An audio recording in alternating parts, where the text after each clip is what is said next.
We should now be live. Yep. Thank you. All right, then we will call to order the September 21st, 2020 Town of Poolsville Board of Commissioners meeting. In attendance tonight, we have our town manager, Seth Brevard, Martin Radigan, Jerry Klubikowski, Jim Brown, and the town attorney, Jay Gullo. We should now be live. Yep. Thank you. All right, then we will call to order the September 21st, 2020 Town of Poolsville Board. Somebody's got some feedback. We should be good. All right. Martin, why don't you lead us in the Pledge of Allegiance? Allegiance Pledge allegiance. to the the flag flag of the Yeah. United States of America, America, and to the republic for which which it it stands, stands, one nation, under under God, God, indivisible, indivisible, with with liberty and justice for all. All right, we will start with our committee reports as usual. And Jim, why don't you go ahead and talk about fair access real quick? Well, not Gotcha. really quick, but Pretty quick. whatever it Um, takes. And if this gets fuzzy, sorry about that, guys. Fair Access has a big meeting tomorrow night. We're actually going to have we've got a Zoom meeting which is basically going to be a big discussion point about some of the metrics surrounding the needs and the use of the high school and what will be the new high school. So it's at 5 o'clock tomorrow night. I imagine that most of the Fair Access Committee members are going to be on it. It's probably going to be a look, listen, and learn for most of us. We did meet via Zoom and developed and worked on our strategy for potentially endorsing. Remember, there's 3 concepts, and so one would be the one that hit the mark after some good discussion amongst the committee members was for the campus model. It could only be great if somebody actually does listen to us and cares what we have to say about how it's going to be, how the school is going to be constructed and what the design will be like. So we're going to hear, just like it was an eye opener to hear that there actually was 3 models proposed and the architects were deep into those models. We had some good conversation in our meeting about it. We hope that some of the input that we have for tomorrow night will be considered. But it's at 5 o'clock. It's on Zoom, and we're looking forward to hearing more about it. What those guys have to say. And Jerry, you probably have more, so you can go ahead and take it from there if you want.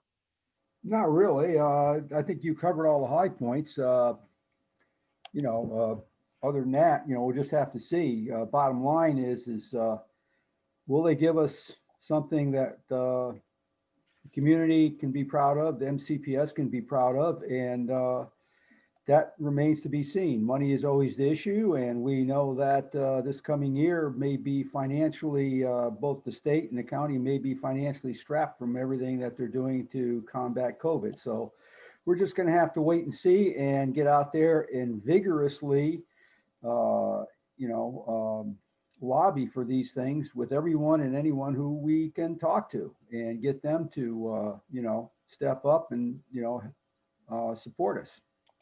I have a feeling too, and thanks, Jerry. I have a feeling the meeting will probably be pretty similar to the Zoom meeting that we had last go around that talked about how these proposed plans will integrate into the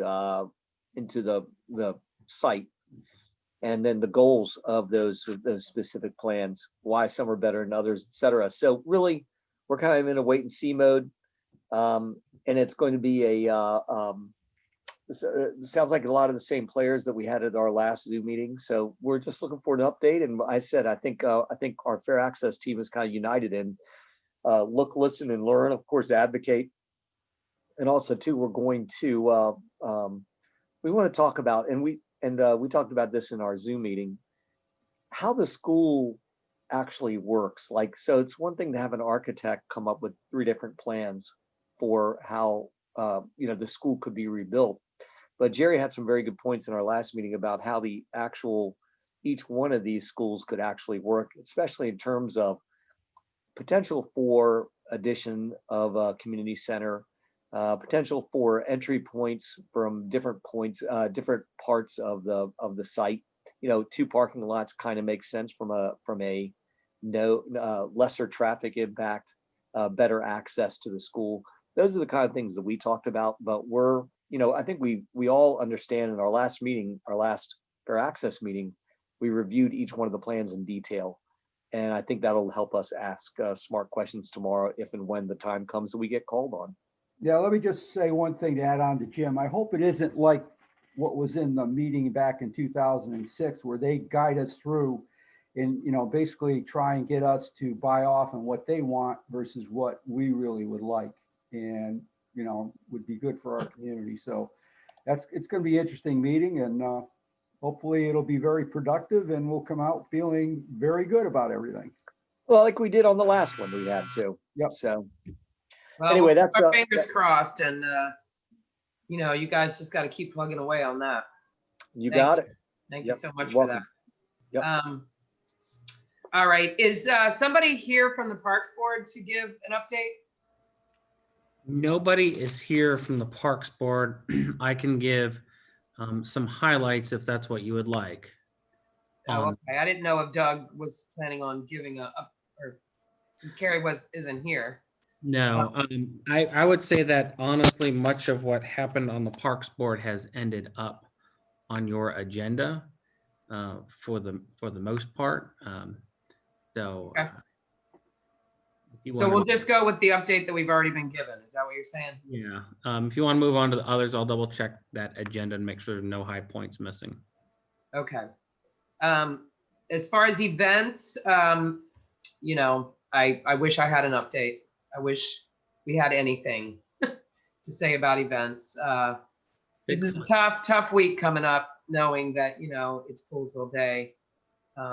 Everybody's Facebook memories are coming in, and we're all seeing our Poolsville Day stuff. And it's hitting everybody hard, knowing for the first time ever, we have to skip it.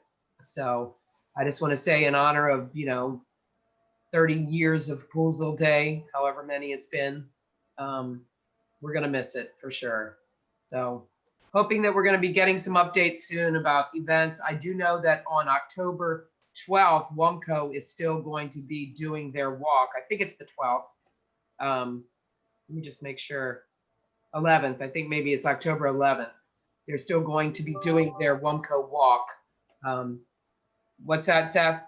Oh, nothing. I'm sorry. Oh, okay. So if if anybody's listening that wants to join in that, check WUMCO's website and you can see what's going to happen with all of that. So other than that, I think we're still going to do a virtual costume contest. Is that right, Seth? I hadn't heard that, but it's a great idea, actually. That would. Yeah, I thought I saw something there where they were going to virtually do something. I think it's a good idea.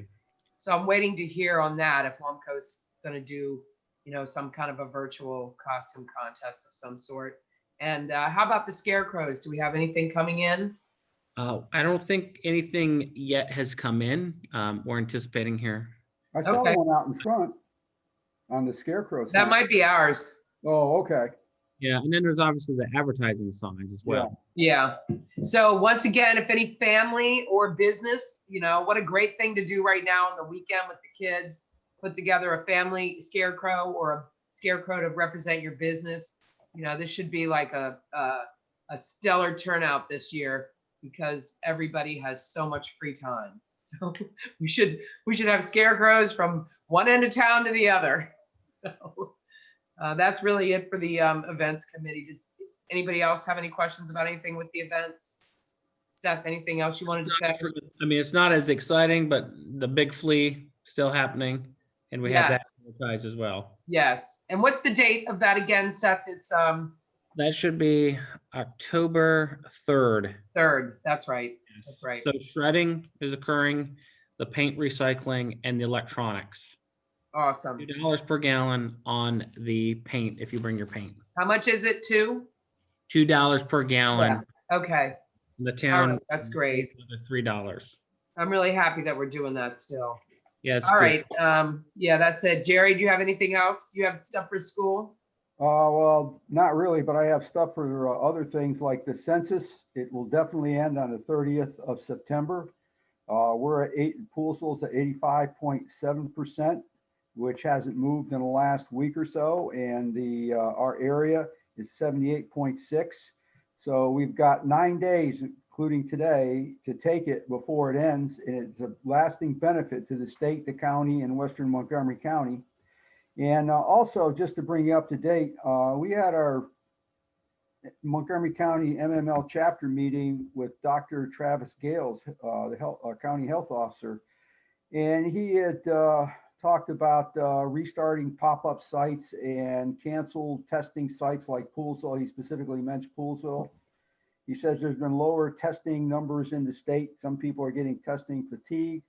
He as the flu season is starting right now, he wants everybody to get a regular flu shot to avoid getting the regular flu on top of, and then getting some sort of effects by from the COVID thing. And we don't know yet with respect to how many of the regular flu vaccine they're going to get. I called the Poolsville Family Practice, and they said 1 October. I called Harris Teeter, and they said they were hoping for some today or tomorrow, and they may have a week's supply. So it's recommended to get the regular flu shot regardless. What about CVS? Any idea, Jerry? I haven't checked with CVS. Okay. A couple of my employees have gone to CVS. And Yeah. was able to get- They've gotten them? Yes, they have. Okay. Yeah, I thought they had it already. Yeah. Okay. And he talked about the 3 tests, and they're looking to bring back the saliva test, which is the easiest of the 3, which is the brain scraper, which basically you stick it all the way up into your nose. The other one is you have a swab that goes only part way up there. And so they're trying to bring that one back, and they're working with labs. They're looking into advising, telling us how many by zip code and municipality, they can't do it now, have taken the test in our area. And Governor Hogan just announced that they are testing first responders statewide. They're doing COVID-19 serology testing study for professional and volunteer firefighters. And it's active in 7 jurisdictions. And it's basically to determine, are we, how many people have been exposed to the COVID-19, and samples are supposed to be sent to the state lab and results within 24 hours. Also, just as a reminder, the deadline for submitting CARES Act reimbursement requests to the county is 15 November, and the checks, once received, have to be cashed before 30 September. And then with 5G small cell technology rollout, in hopes of a more favorable decision for local governments, the Coalition of Local Governments intends to file a petition for en banc review of the 12 August decision by that court, which requires, rather than just a 3-panel judge, the entire 9th Circuit, 26 judges, to review the FCC order, which they feel would give us a much better results on that. And one other thing, even though the FCC ruled that the shot clocks won't necessarily change, if a municipality can come up with a valid reason why you can't meet the deadline, you don't necessarily have to meet the shot clocks, but the payment requirements that they levied on are still there. And as for whether that'll come up in this upcoming 2021 legislative session, Senator Kelly, whose committee would handle the 5G legislation, she wants to ensure there is coverage throughout the entire state. And the small cell industry is balking at that because that's not where the profit is. And with that, I will cease. I did talk with Principal Doug Robbins, principal of Poolsville Elementary School, and he said everything was going pretty well. I mean, they had little bumps here and there, but not too bad. But I understand the middle school, some of the teachers are getting overwhelmed by parents' emails. But other than that, I called John today, but he never was able to respond to me before this meeting started. So anyways, that's my report. All right. Thanks for all that, Jerry. I do apologize, you guys. I forgot to ask if anybody had announcements, but I'm assuming you're making them within your committee reports. I do want to just say along the lines of COVID, I'm really sad to announce to anyone who doesn't know that we lost a stellar member of our community to COVID recently. Ronnie McGackey passed away last week, sadly. His family, very deeply embedded in the community, 4-H, farming, teaching, his daughter Holly, a teacher as well. Just want to say, how sorry we are for our entire community to have lost him, and especially to that horrible disease. So, Martin, Planning Commission. We had a month off this time. There was nothing on the agenda, so the meeting was canceled. So I don't have anything to tell you. I don't really have any announcements either. Okay. Yeah. All right. Well, thank you for that. Yep. All right. So going right to our agenda items. We need to approve the minutes from our September 8th meeting. If I could get a motion from somebody to approve those. If you want to do the whole consent agenda, items Okay, sure. 1 and 2 could go as one big agenda item under consent. So if you get there's Yep, a bond releases there for Russell Branch as well. yep, Nothing too exciting about those, just a reminder that the public site improvement bond does retain a $10,000 bond for trees. I think that's a 2-year bond potentially, but nonetheless, that's there. The rest is a total release. So we Yep. have a maintenance bond on the trees. Okay, that sounds good. So we can make a motion to approve the consent agenda. You're saying as a whole. Yes, that's Yeah. correct. With all those items. All right, I'm good with that. Anybody want to make a motion to approve the consent agenda as presented? Are you saying we don't have to make a motion to approve the minutes? None of these individually, one big group, because Yep. it's Okay. fairly All right. bland. So moved. All right, so we have Jerry's made a motion to approve the consent agenda. Do we have a second? Second. All right, all in favor? Aye. Aye. Aye. All right, the motion passes 4-0. Going to public comment. Do we have anybody? There is nobody on public comment. There are people in the waiting room for agenda items under new business number 1. Okay. All right. So first we're going to go to old business. Do you have anything for the COVID update, I Seth? do not have anything. Okay, and I Yeah. appreciate Jerry giving us a nice update there. As far as the Poolsville numbers, I believe they were at 39. I did not get a chance to check them today. So I do apologize for that. All right, new business. We're gonna go straight to Parks, Rec, Street.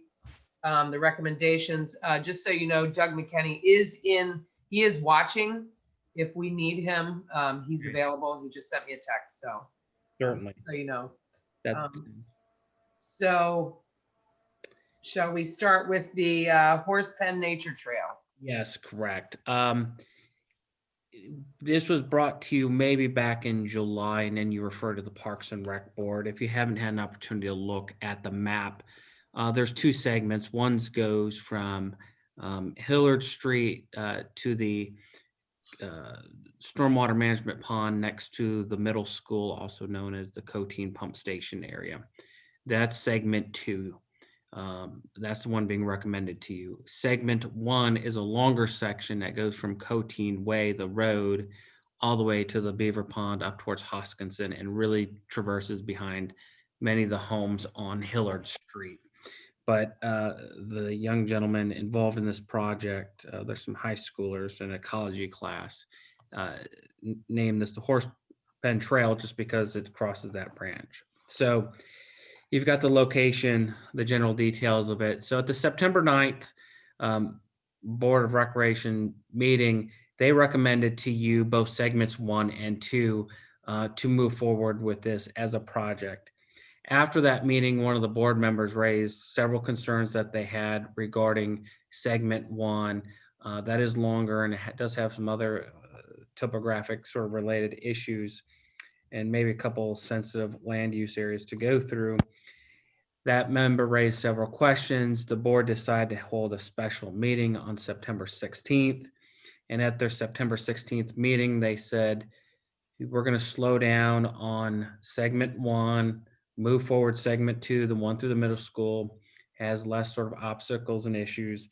And so they rescinded their vote from the September 9th, and then to take away segment 1, and made a motion essentially just to move forward segment 2. As I have in my staff report, you can see what the young gentlemen are proposing to do with this project.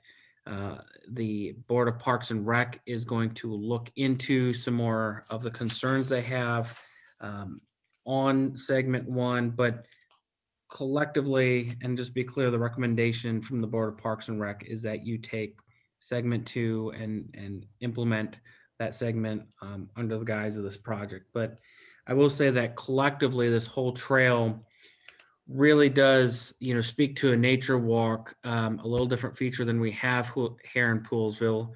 We do have a little bit of a natural trail that goes from Stevens to Collier Park, but that's a paved trail. This proposed trail is more like a footpath, maybe 3 feet wide, 4 feet wide at the most, relatively unimproved in any meaningful way. Regarding ADA, a compacted trail is okay as long as there's no huge ruts and roots in the way. I don't think segment 2 is going to run into any sort of bridging, but the bridging does have some compliancy, but it can still be made out of your typical timber frame 2x4 material. So collectively, I think the overall project, not just phase 2, but also phase 1, really would be a great amenity to add to the community. And it does build on our nature trails in a different fashion. It's definitely would create sort of a natural setting and be a feature we don't have in the community, and set us apart from some other localities. But they're going to work on that one a little bit more, they meaning the Board of Parks and Rec. And potentially they may come back to you with a recommendation on phase 1. All right, thanks for that update, Seth. Anybody have anything they want to talk about with that? I do have one question. I mean, how many parcels, how much of that is wetlands? And I would take it that, I would assume that that's going to be something that's explored, because it's really outside of the town's purview even. That's the Right. question that was asked, do we need permits from the county, and we have wetlands in there, and what do we need to do to satisfy the wetlands requirements? So simply put on this whole topic is the real 2 legitimate issues out of these questions that are, definable and addressable is really the wetlands sort of area and the ADA sort of thing. And then, with the ADA question came sort of the permit issue. Well, not just ADA, but there's really the 3 issues: permit, ADA, and the potential sensitive wetland features. So really, it's just gonna be how impactful is what you're doing through those areas going to be that requires some sort of additional permit or some sort of additional approval because you're traversing through there. It's always about the level of impact. So we would definitely eventually need a permit because of its length alone, even if it wasn't, when I mean a permit, a stormwater management permit, even if we weren't traversing wetlands or floodplain area, just because it's more than 5,000 square feet potentially disturbed. But those are things that we have to sort of figure out. It's not as if we're potentially putting in things that are going to probably displace water, which is where we start getting into those sensitive areas. But John and I are just kind of tacitly exploring to see what this could be and what the requirements are. I'm not going deep. I think that's part of the issue here, is a balance between going deep to a full-blown project, getting some preliminary information, and knowing what that preliminary information will tell us about how we can move forward, right? If it's a no-go on any one of these pieces, then that kills the project. But if it's more of it's some very light engineering will get you there, but it's not a full, submission to, the Corps of Engineering because you're impacting waterway, that changes Yeah. this project. So Seth, a quick question here is, all right, so you're referencing segment 1. That's correct. It Okay. may be only recommended. Segment 1 is still being taken under consideration with the Parks and Recs board. That's correct. Okay, so they rescinded that and they basically want to look into that a little bit more to make sure that they are doing what is proper and just. So segment 2 is all that is being recommended to this board at the moment. Right. They have to So- get CPS permission to go across that property as well. Okay, so is that the case? That is correct. And I mean, since it's a school project, I don't know what level of Yeah. challenge we face through that, So but is that something that the Parks Board has already done? yes, they're very aware of that and recognize that. I'm saying they've already reached out to MCPS? So Oh. the students who are in the waiting room, if you have questions of them, would be the ones who reach out. That'd be part of their project So- activity. Yeah, before we bring anybody in, I want to understand, has the Parks Board done what they need to do before we take this under consideration as far as the information? Yes, correct. Because one of the things they did in their motion was that they had to work with the school board to get approval of this pathway through that vicinity. So it's been approved already through the school. No, it hasn't been approved through school. They would have to go and do the legwork to communicate with school. All the Parks and Rec Board was make a recommendation, and in their motion, in that recommendation, they directed the young gentleman that they have to work with the schools.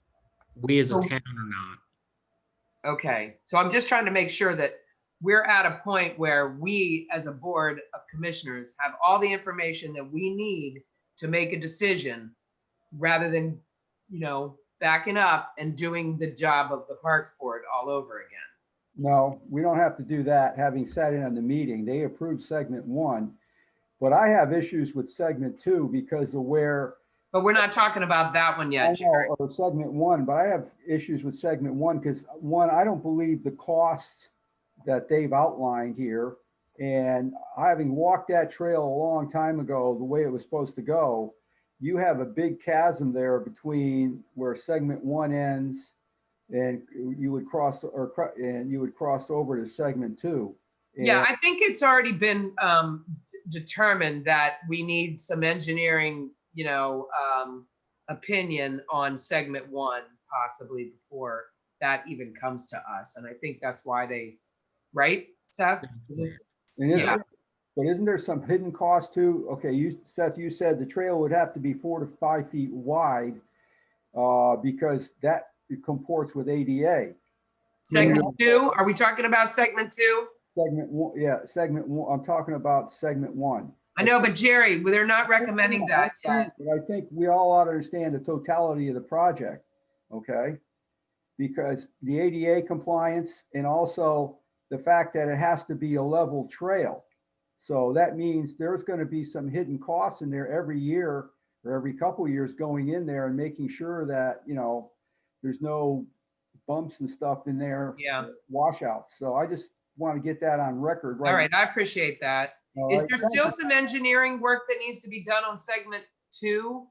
The only thing that they're going to double check is the young gentlemen feel they found another path that doesn't require a short little bridge over an area. And we're gonna have Preston walk with them because we back in the summer, and we is myself, the young gentleman, and the Board of Parks and Rec all walked this whole Right. segment and looked at all this, and there's some familiarness with the terrain and everything else, but on this last segment, it's much more doable. And in fact, the school at one point had put some trails in a portion list that we would kind of overlap with anyway. So I don't see that being a major lift on that end from the school. Okay, so back to the original request. So the original request is that they are asking us to make consideration for segment 2. We were kind of given some of that background and what's happening with that. I guess, at this point, does any of our other commissioners have questions about this segment 2? I don't have any questions. There was a lot of information in the packet about it that answered that answered any questions I have. I mean, it looks good to me. I agree with Seth. It'd be cool to have some different types of trails in town, not just, um, the ones that exist now, like the one by Stevens Park. So it sounds like an interesting project to me. I would recommend that when they go to the Board of Ed with their letter, that it contains a letter of endorsement from the town, which then might help them a bit to get it through MCPS bureaucracy. Right, because won't there be some necessary engineering opinions from the school board needed? It's probably highly unlikely because the topography doesn't have the issue. It was just that one potential small footbridge that was considered, but they think they found another route as well. Okay. And so at one time the school did put trails in there that are not totally maintained. So they'll be really just clearing out a section that's already been cut and trimming back the overgrowth. So is the section they're looking at different than what was presented to us? No, the section they're presenting is exactly what was presented to the Board of Parks and Rec. Okay, Our Board of Parks and Rec made a recommendation to you. okay. Anybody else have questions about it? Jim? I just want to make sure that the Parks Board has 100% vetted this out. Me and too. that all questions have been answered to their satisfaction before we get into the commissioners have some sort of vote to move forward. And I know there was some controversy surrounding that, specifically from Jeff McIntyre and talking about permits, et cetera. I said, I view it as their job to make sure that the proposal is right and it's sustainable and the costs have been metered out, et cetera, and that it's actually stuff that we can legally do in those areas. Yeah, I mean, If all of those have been completely answered and the Parks Board has recommended that they move forward, then I'm perfectly good with it. Jerry, that was what you picked up in the meeting as well. And I believe Jeff McIntyre may have made one of the motions to recommend phase 2, if I recall correctly. Yes, that's what I understand. okay, so seems like everybody's okay with that. Yeah, that's the important thing is that, we want to make sure that they are all comfortable. And I know sometimes, you get ahead of yourself and you start talking about details and the devil's in the details. And you start thinking about it and a lot of things come to mind. I really appreciate the fact that Jeff took the time to think it through and, wanted to question some of the things that could be happening. It's an important job, and for the Parks Board to, take this all into consideration before it comes to us and vet it out is, that's what they're there for. So, if everybody is comfortable with segment 2, I guess we can make a motion unless there's any other discussion that anyone wants to have about that. All right, does someone want to make a motion? Make a motion, we approve segment 2 of the Horse Pen Trail. I'll second. All right, any more discussion on that? All right, all in favor of passing the recommendation from the Board of Parks and Rec to construct by the Global Ecology Department students, segment 2 of the Horse Pen Trail, please say aye. Aye. Aye. Aye. All right, that passes 4-0. And, we look forward to hearing, what's happening with segment 1. We appreciate the enthusiasm of these young men to want to do this. And so, we do have to be very careful in what we're doing when it comes to wetlands and county property, but, we look forward to hearing what they have based on that. All right, so next on our agenda is the lending library. Yes. You want to give a little background again, Seth? Sure. You have an attached report from a young lady by the name of Victoria. She put together a very good report and presented this to the Board of Parks, Recreation, and Streets. They recommended 3 parks that these lending libraries would go in. That'd be Helmos, Stevens, and Campbell. She's available to present if need be. And she also noted in my staff report is the next agenda item is a free activity center, which the Board of Parks and Rec also approved are recommended to you to take that up and approve it. That lending library would be co-located with that free activity center, excuse me, would be co-located with this lending library at Stevens Park. They'd be both next to each other, and just keeping that in mind with that other item. And just if you haven't gotten the other item, the free So, lending. yeah, so activity the center- lending, The so the frac- lending library has a recommendation was made yes, by the Parks Board, correct? that's Yeah, correct. that's what we received. And so are they looking at putting this in all three parks? That's correct. All three Yeah. parts. Okay, that's what I thought. I was a little confused as if they were picking and choosing or just giving the option, but it is all three parks. Correct. All right, so, I mean, I have a question about that as to the funding for the lending library. We can bring her in. I mean, she did admit that she's still working on some funding for this. She said she wasn't looking to the town. As part of her scout project here, she needed to fundraise and get some lease together and do that. So she was looking at donations. They recommended going to the hardware store for some other things, they meaning the Parks The Board. total cost of this project that they've projected it to be, So three of them would be $968. $968 total Correct for all three. to build all three. That's correct. Okay. Yeah. So they're really just looking for our, okay to go ahead with the project. And as far as maintenance down the road on this project, We would absorb that. okay, so that discussion took place already with the town. And Yeah. how do you guys, anybody have any conversation about that? Everybody feel okay with the town taking on the, not only the cost, but the maintenance of these three lending stations? I have no problem. In fact, that would complement the ones that are already existing in the town. There's one, as a matter of fact, right at the corner of Lund and Fletchall. Where, Yeah. a couple. That's the only one I've seen, Jerry. Is there I think another? There's another one, I think, in Tama too, I believe. I've seen another one Oh, somewhere else, and I can't remember where now. okay. Okay, Yeah, I like this idea. I think it's yeah, a- me too. All right, well, I guess as far as the free activity center, can we just talk about that for a second, or should we go ahead and vote on You can vote on this. I just want to make sure that you're aware that there was the other proposal after this one. That's all. And the Yeah. activity Two center, if I'm- separate motions, two separate votes, to be clear. but it's okay to have them constructed together based Yeah, but- on what we've looked at. Yeah, correct. They'd be close proximity to one another. Okay. I have to ask this question. It's in my nature. I apologize.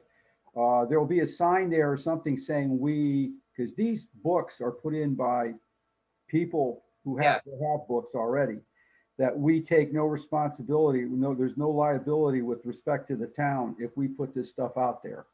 Because I know, I don't want to see anything happen and something happens, they say, well, that was a town sanctioned one or whatever. So that, Are you worried about like the cleanliness of it? Yeah. I mean, the fact. I mean, that- right now, that's a concern. We kind of have to think about that. But, COVID. I think it's a great idea. People got books that they can put out that kids can use, and the kids are respectful of the books and they put them back. Hey, why not?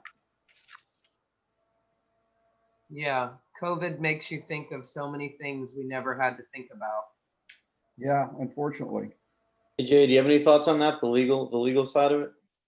I'm sure you're a COVID expert by I now. think we'll be in a different environment by the time this is actually constructed and put up there. And so I think that the signage we can work out when it happens.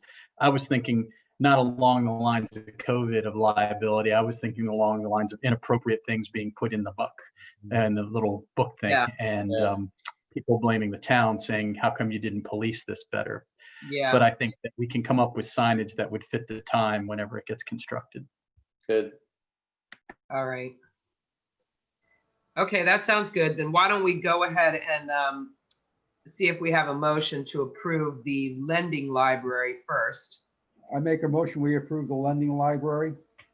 I second that. All right. All in favor of seeing the lending library become a real thing, say aye. Aye. Aye. Aye. Jim, yeah. So that motion passes 4-0. And thank you to the young ladies who took the time to, put that together. It's also a great addition to the town. I love the idea of it. So the free activity center proposal. Basically the same thing except larger, because this is for games, board games and those sort of things. And that's what this is. And as I noted, this one would be located in Stevens Park. So just one. Just one. That's Yep. correct. Okay. And All they're, right, anybody have any questions about that? they're paying for it and putting it together, and then, we'll install it on our site. Again, long-term maintenance would be our responsibility. Okay.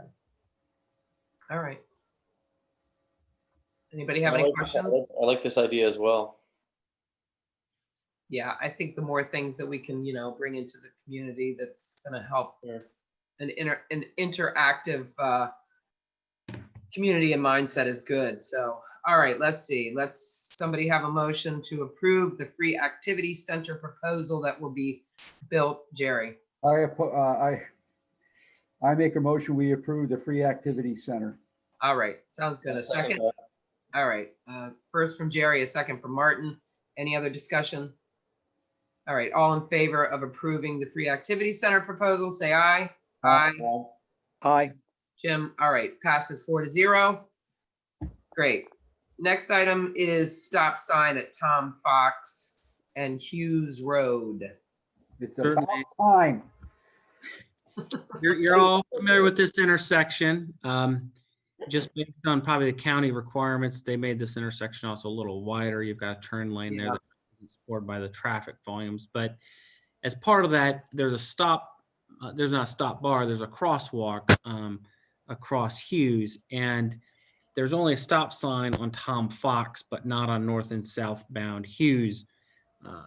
I've heard almost since I got here that this intersection was problematic. I've experienced myself a couple times. There is a tendency to almost stop on Hughes, even though there's no stop sign, because I think the stop bar, the width, the geometrical layout of that intersection makes you feel like you should. And also, as I note in my staff report, we're very proud to be a walkable community and supporting the safety of that. You all took the initiative to have, the crosswalking lights out here installed. So this is just an extension of that and improving that intersection for both vehicle and pedestrian safety. So took this to the Board of Parks and Rec. They recommended that we install the stop signs here. I also added that on north and southbound Hughes that we will add in a warning sign, a permanent warning sign, acknowledging that there's a stop sign coming up ahead. Once these are initially installed, we'll install those little orange flag looking devices that come off the poles so that you notice that the stop sign is there. I mean, it's a new traffic control device. You want to provide as much attention as possible. So we'll put up those temporary little triangle banners, best word I can describe it. Yeah. But this was recommended to you from the Board of Parks and Rec. And like Jerry, they were very gleeful to recommend this to you. We went to the county, I don't know how many times, and asked them when they owned the road to put the stop signs up, and they didn't. The one thing they did do was when they originally put in Tom Fox, the road, Tom Fox entering Hughes from Fisher Avenue, that stop sign there was so far back that the sight line sucked. Yeah, The county did move the area, the stop sign out further so that people stopped at that sign could look both directions to see if anyone was coming. yeah. But they always refused us with respect to putting one on Hughes Road. Why? And- Don't have a clue. And so for Not clarification, that much.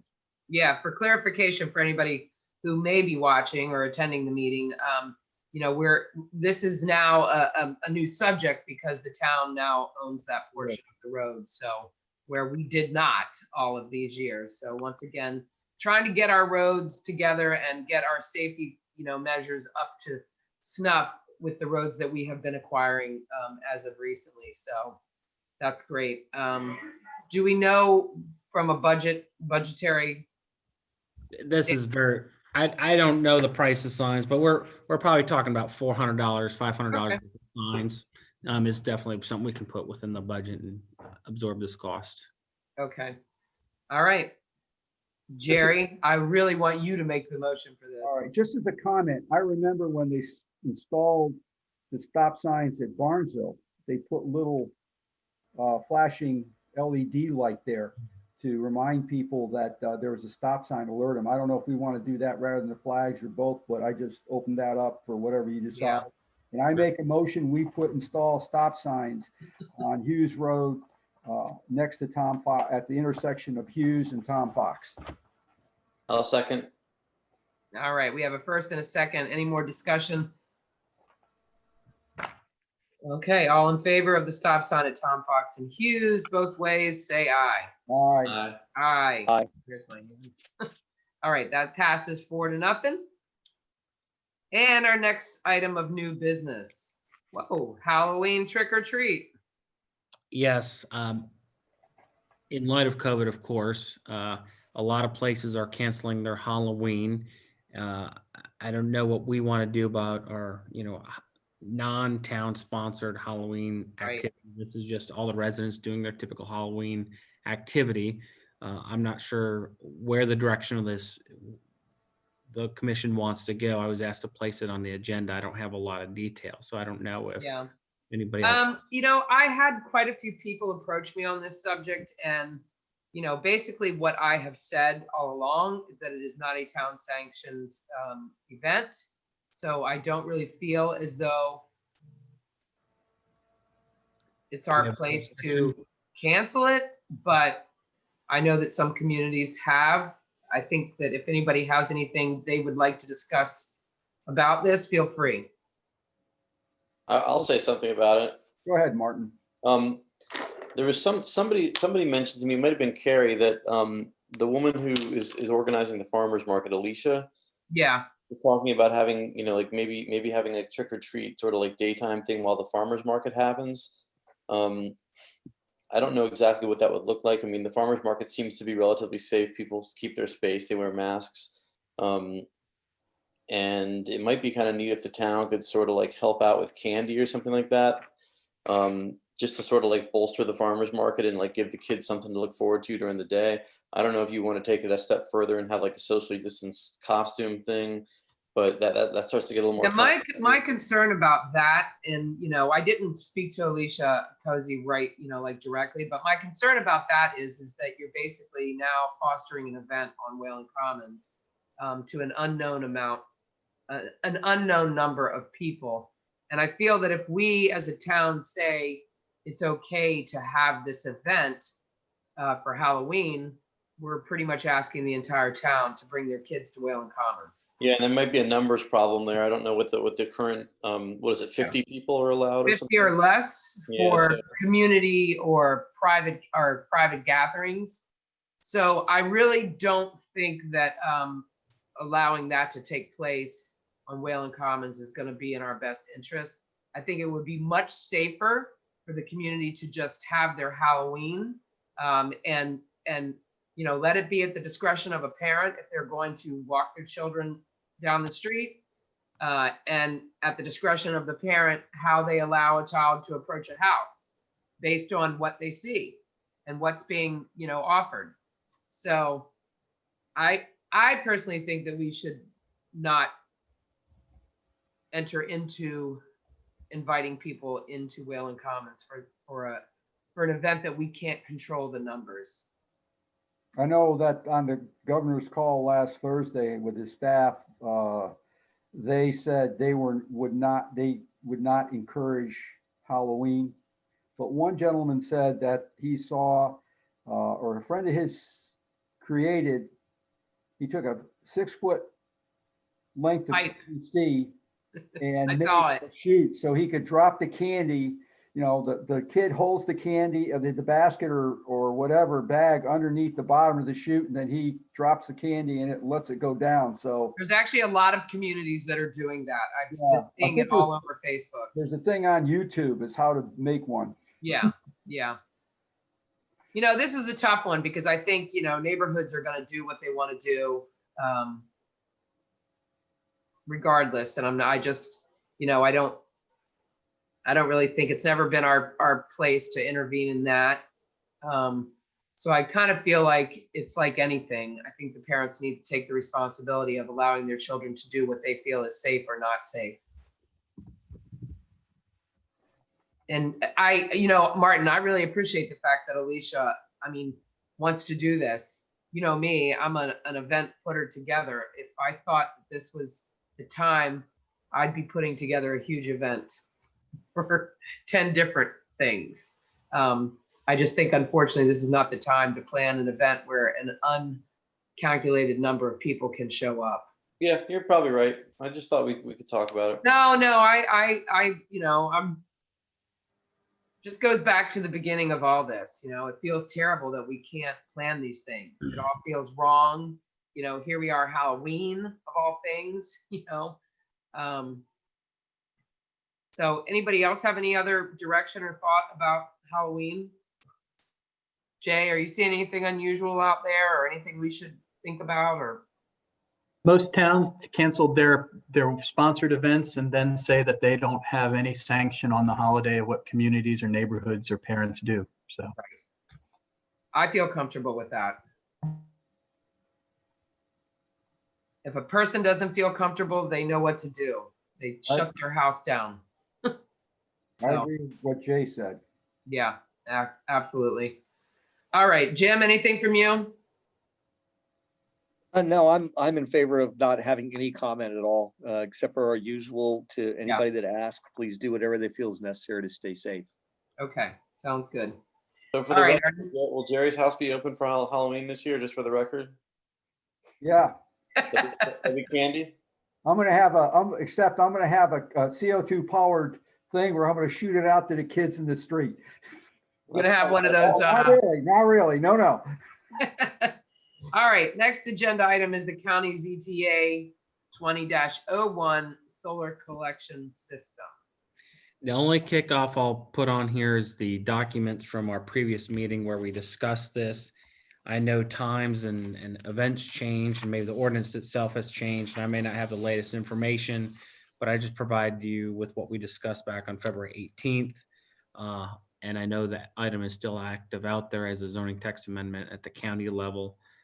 But that's all the information I've provided for you in the packet. Okay. Well, I raised the issue, and to me, it says community solar, but I don't see it as community solar because the electricity won't come necessarily to pool solar here. It's going to be in the grid, and where it goes from there, yeah, it may come to homes here, it may go somewhere else. And to me, this leads towards the industrialization of the ag reserve. I mean, this is the camel's nose under the tent. A hackneyed phrase used a lot, but I think it's relevant here. And I say that because Councilmember Reamer has said once that he would ultimately like to have as much as 25,000 acres under solar. Right now, I think it would be prudent to ask Councilmember Katz or Council President Katz to slow down the ZTA process so that all stakeholders, which heretofore have not been heard from, are allowed to voice their concerns. And I say that because, and also I understand that, where is it? Here it is, that all the agricultural groups in Montgomery County are on record opposing this ZTA. And that includes the Farm Bureau, Montgomery County Agricultural Producers, the Ag Advisory Committee, and the Ag Preservation Board. And that the zoning text amendment conflicts with the master plan for agricultural and open space preservation, which was enacted, I think, in 1980. And therefore doesn't comply with Maryland's 2009, also the 2009 Smart and Sustainable Growth Act. And as part of the county's climate change planning, a taxpayer-sponsored report will be released in November, which will recommend where to deploy solar throughout the county. And one last thing, Baltimore County has a similar situation to us and has issued their report and concluded that they do not have to go after farmland to put solar.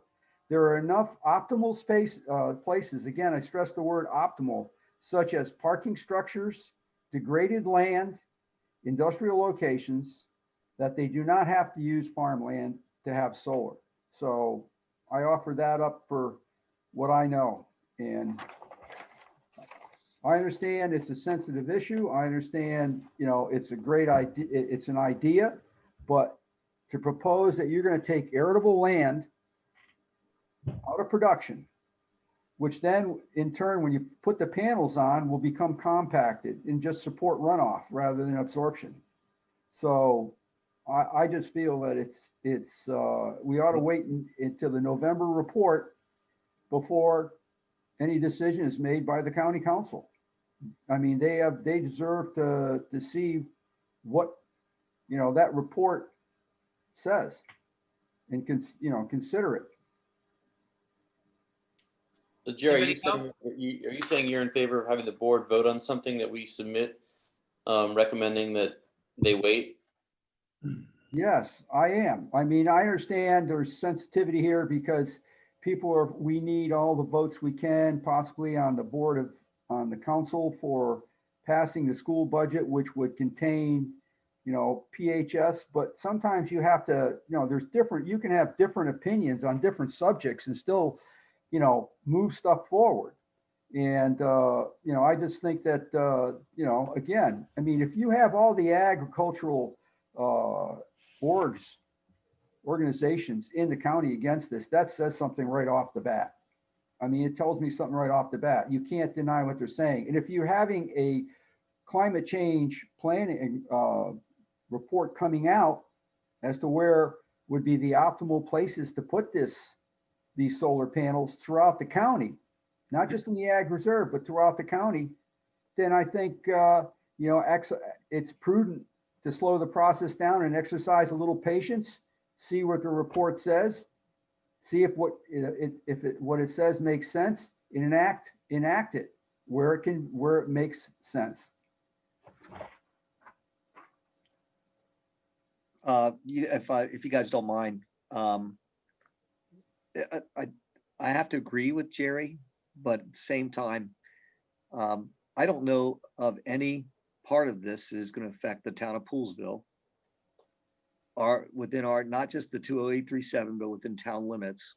So I think we're overstepping our bounds to issue any sort of opinion on it right off the bat.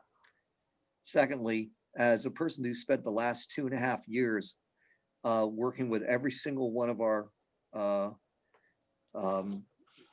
council members, there's going to be a time and a place where we need to stand up against things that the council is working on. In fact, we've already done some of those.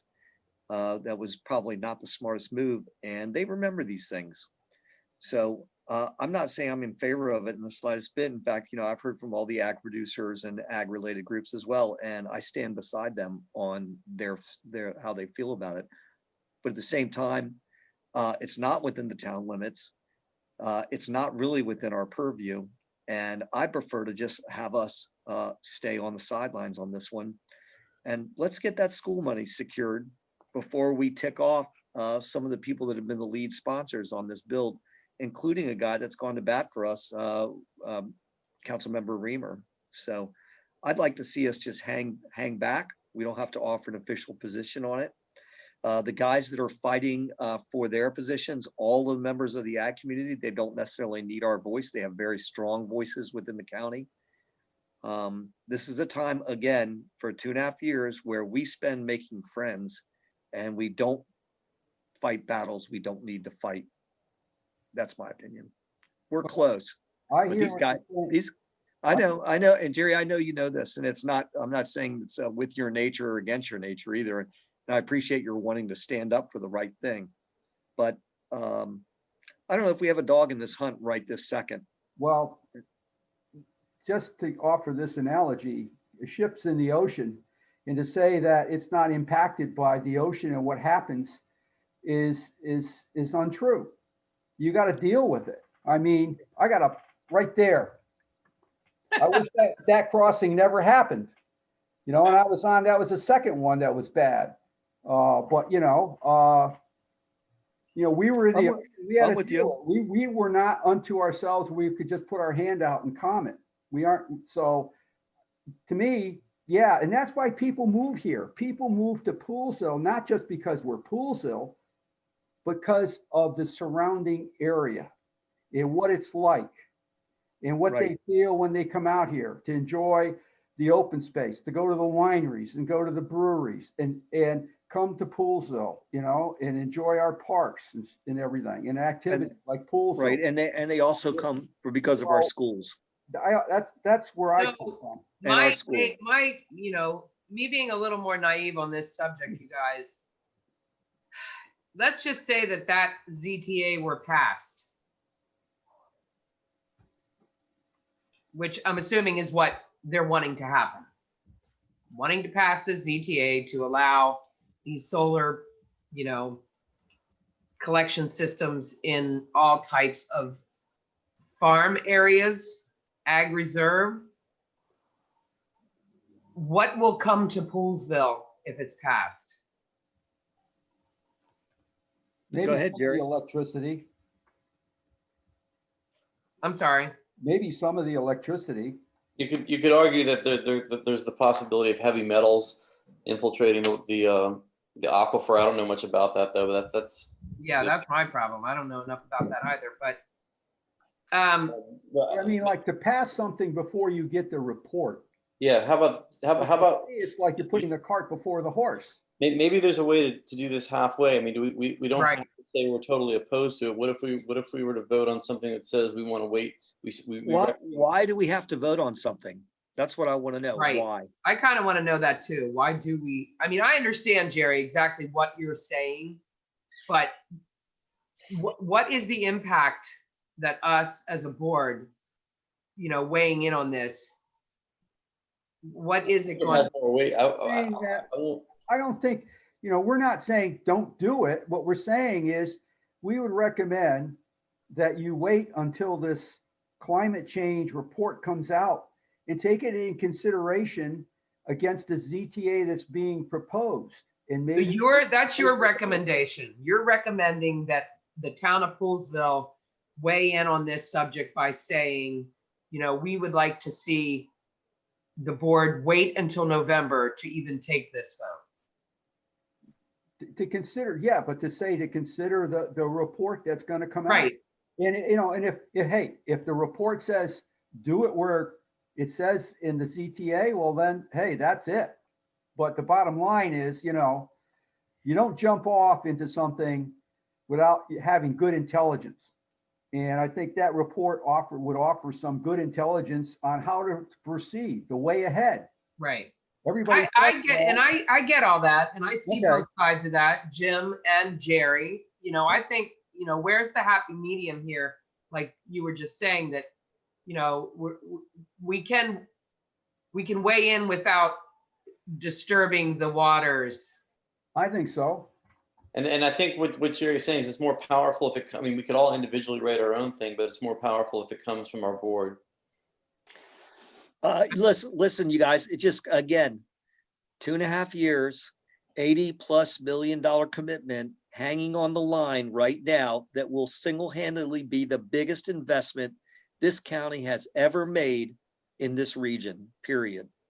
Do we really want to take a stand against several council members' pet projects at this point in time when We they don't have will to. have, right, when we don't have to? The other people are fighting a good battle and they make sense, and I agree with them. But at the So you- same time, So you're saying we've already gotten threats to that effect? You're No, saying we have some of the not. Council members told us that if we come out and take No. any position on this ZTA other than positive, no, there's a no, threat no out one, there. no one has No, ever no, said no. that. He didn't say that, Jerry. Well, that's the implication. That's the implication. Well, So- No, the implication is you spend all your time fighting and ticking off the council members, then you get exactly what we got for 20 years while we were asking for a high school. And we're not there now. Well, we didn't tick, I don't believe we ticked off any any of the council members before. We were quite supportive of a lot of them, of their campaigns. End result, $85 million plus on the line right now. Do you really feel like doing that for pushing against pet projects when the other people are already pushing against it who are actually being affected by it? Yeah, the only hard part for me is that it's a subject that we don't have to weigh in on. And I understand the benefit of weighing in on it because, you know, The benefits are like there, Mark I said, get we it. may all have a personal opinion on this, and I definitely have one. But I don't know. Me too, but the town of Poolesville doesn't need to issue any sort of a statement on this, in my opinion. Okay, go ahead and propose it and I'll vote against it and that's fine. At least they'll know where I stand on it. I make a motion that we issue a letter saying that we would ask that the county council in their deliberations of ZTA 20-1 concerning allowing solar panels, community solar in the ag reserve be delayed until such time as they have had time to digest the county's own climate change planning report. What's that buzzer? And that's the buzzer. Good. All right, we have a motion on the table. Do we have a second? I'll second it. I don't think there's any harm in asking if they just wait for the report. I don't think that's going as nuclear as just condemning the whole thing altogether. Yeah, you know, I could see if we said, damn it, no way. We're not saying that.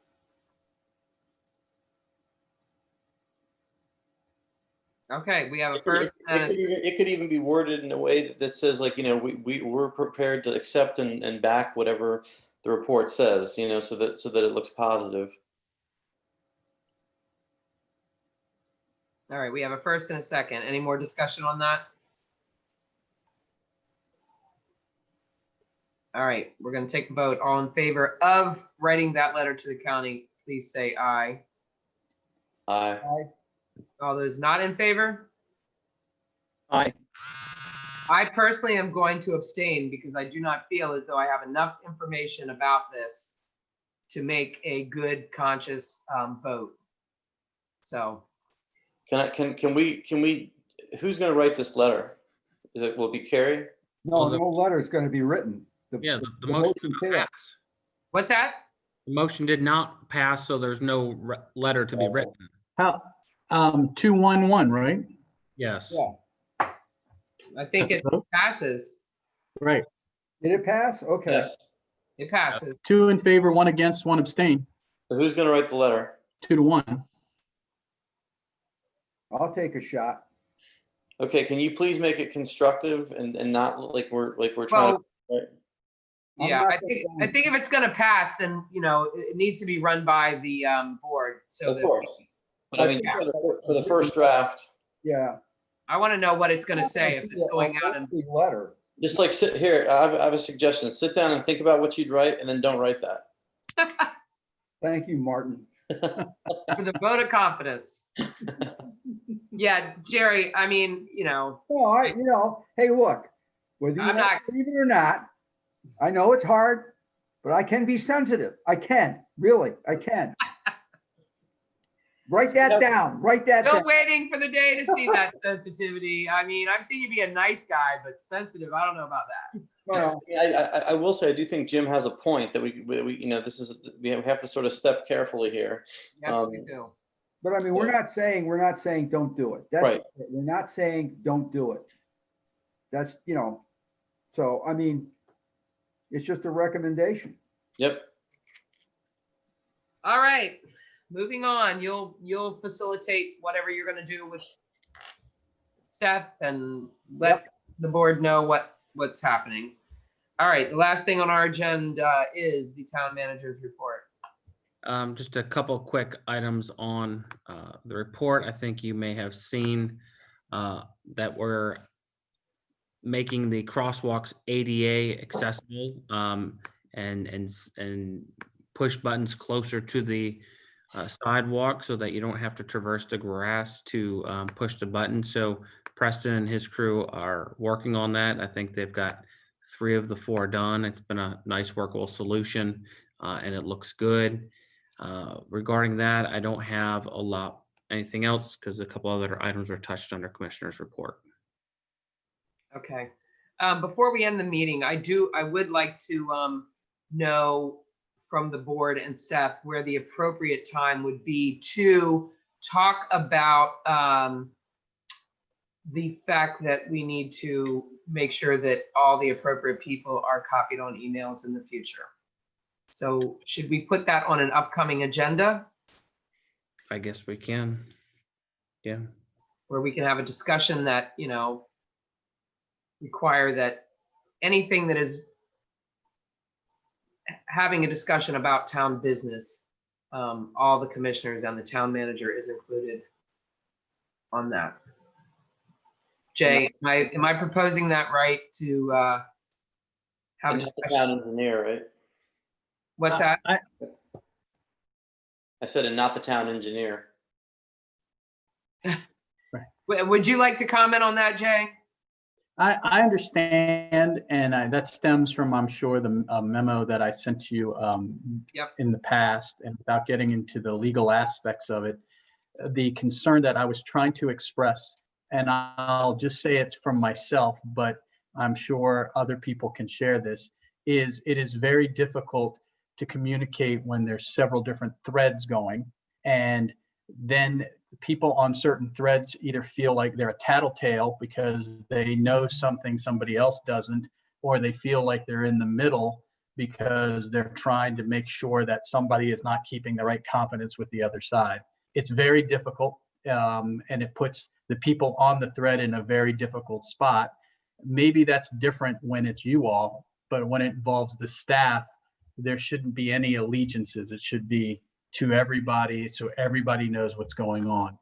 Obviously, there's exceptions when it deals with certain personnel issues. Obviously, you don't want 100 emails a day about dumb things, but we have to do better, and I don't know how you do better.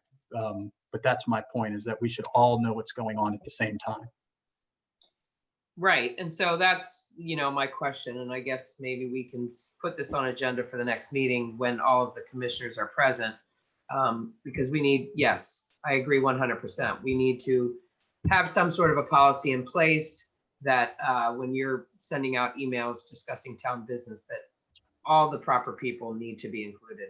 And it needs to be understood. And if there needs to be some clarification on that, and I do understand that sometimes, as commissioners, and I was in that place at one point as a new commissioner, sometimes you just don't know what you're doing. And there's also, I want to go one step further so we don't lose that when we're going to discuss it, is that there needs to be something in place where the commissioners and dealing with staff, we need to at least address that and then figure out if it's just something as, hey, the light bulb is out in the park. We might want to make sure that the town manager's copied so he knows what his staff is being alerted to, but he's the one that gives the direction to do it. yes. That's oversimplified, but the issue is communication and making sure everybody knows, and it's also the proper chain of command. And I think that those are the 2 issues that maybe you want to have like a work session on to try to figure out how best to do it. Yeah. I think it's a good idea, and I think it's time to get especially to get all the boards on one page and understanding everybody who sits on board, the importance of that as well. And that brings me to the next point that you made in your email, and that is the the training, a little bit of training for the OMA amongst the boards, and maybe we have a training session set on a particular day where we invite all board members to attend to talk about, the importance of that. I think that that's what I was getting at, and I know it's been talked about by a group of different types of training, And I think it's really up to the town manager to figure out, like, how do you do training days? Who needs to come, whether Yeah. it's staff-wide or board-wise, but there are certain things that we might be helpful. Like we had one in December where we talked about the separation of planning powers. Yeah. We might be able to do like an hour-long one where we do 15 minutes on each subject that is relevant to a board and make people come or ask them to come. The question that we had before was, it dealt with the Parks Board and the Open Meetings Act that was thrown to me. Unless the Parks Board read the Open Meetings Act themselves, they've never had any correspondence with me about it. So we're hoping that the people on the Parks Board know what it says, and that's not really likely. And it's really not, it shouldn't be that way. They should have instruction and that resources just like you do to conduct their business. Yeah, absolutely. I feel 100% that that needs to take place, you know, as people rotate on boards, people come and people go. And, you know, we can't just assume that a new board member has any clue what the Open Meetings Act even stands for, more or less the actual laws behind it. So I think it's a good idea. And Seth, you know, you guys somewhere along the way can talk about this.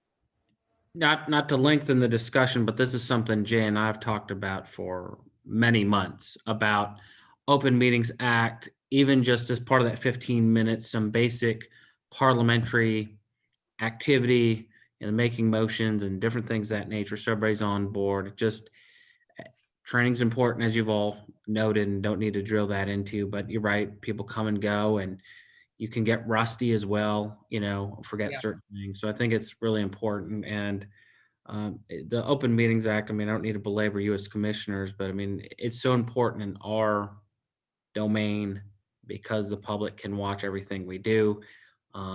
You know, I mean, obviously it's more so now because we have live video streaming and those sort of things, but there's a certain expectation the public has. Absolutely. And we talked, I mean, I don't want to go too far into it, but perhaps, and again, this isn't an overnight project, so don't expect to do this by next month, but maybe we should be developing a little manual that we can give to people, like a personnel manual, but not, you know, so here Yeah. is how you fill out your ethics form. There was a discussion last month and the month before about the duties of the Parks Board. Maybe here's a Parks Board manual that has the things that you need to know and has some open meeting stuff in it. I mean, again, that is staff intensive to create, but maybe we create it and then we don't have to do anything with it and we can just give it to new members. Yeah, it's a great idea. Yeah. With respect to the Open Meetings Act, they probably, MML headquarters probably has a small slide view graph presentation that we could use so we don't have to really reinvent the wheel in that particular area. Right. We have that. Public Information Act is important because of people communicating with emails, filling out your ethics form, parliamentary procedure. I mean, all the fundamentals that you assume people come on the board, they just want to be good community citizens and give their opinion on things in the town. They don't know the mechanics of how to do it. Yeah, exactly. And I think before we, you know, as any board start accusing people of breaking a rule, we have to know what the rules are. And I think that's really important. So And sort of along those same lines, Seth, have you looked any more? I know we're thinking these weird Zoom meeting times, but have you looked any further into like live streaming meetings, you know, when we start to meet in person again? Yeah, and I think all of you may be loosely aware that that is definitely something I'm working on and have subscribed with a software company to do that. So when we get back into the town meeting room, we're just going to transition this into a typical meeting session. And that the part I was referring to most is I have installed both a camera in the town hall meeting room. And then also there's a mixer to get us out onto the web. So when we all meet, you know, the camera and our audio can get out and be merged together. That's what the mixer does. That's great. Thanks for doing that. You're welcome. Thank you. all right. Anybody else have, Jerry? I have one last thing with respect to the parks. There was a request sent to me from a young lady concerning picnic tables. And I checked with Gaithersburg whether or not they have picnic tables out in their parks. And they said they do, with the sign saying basically these tables are not disinfected and you use at your own risk or assume the liability. I think, I think we should be able to put them out with that understanding. Have you So, passed Jerry- that on to the Parks Board? No, I can take it. Okay. Part of this is I just haven't followed up with Jerry. Last week, I was going to direct Parks and Rec to get these out, particularly maybe at a couple key spots, but get them out even though the season's coming to an end. But, I've just had staffing issues in Parks and Rec. I mean, this week, at one point, they were down to 3 members out of 8 people are supposed to be there through different things. I know I keep coming back to the grass cutting, and I hate to be the excuse, but and then we've had to retrofit these flashing crosswalk signs and other things, and so Preston didn't have his part-time summer help as well. So we've got trees to take out, we've got street lights and everything. So just between juggling the different things, I'm going to communicate with Preston. He was kind of busy with some things today, but want to get them out. But it really is a staff level and priority of what we get taken care of. All right. Okay. But it's duly noted. Can we communicate that to the young ladies who asked, and so that they understand that we're moving through the personnel situation and Yeah. the priorities that Mm-hmm. we'll get to it as we can. Okay. All right. Sounds good. If there's nothing else, a motion to adjourn. I'll make a motion, we adjourn. Second. All right. All in favor? Thanks for coming out, you guys. Hey, okay, yep, we're good. All Great righty. meeting, Val. Great meeting. Thank you. Too bad, All right. too bad it took us so many years to have you run a meeting. Safe travels, Jay and Seth. We'll see Thank you you. guys soon.